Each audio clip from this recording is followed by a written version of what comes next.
Bir uşaq və bir böyük biletin ümumi qiyməti 5,5 AZN-dir və birinci tapşırıqda biz bir uşaq biletinin 2,5 AZN və bir böyük biletinin isə 3 AZN olduğunu tapdıq.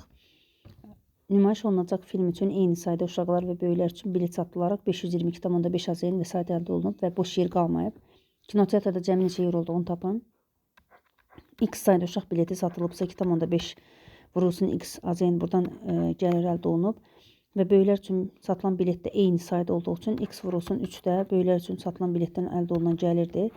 Və ümumilikdə gəlir 522,5-dir. 2,5 ilə 3 toplasaq 5,5 X bərabərdir 522,5. Buradan X bərabərdir 522,5-i bölsək 5,5-ə. X bərabərdir. Deməli 95 düşər. 95 sayda uşaq bileti və 95 ədəd də böyük bileti satıldığı üçün 95 üstə gəlsin 95, 180, 190 bilet ümumilikdə satılmış olar.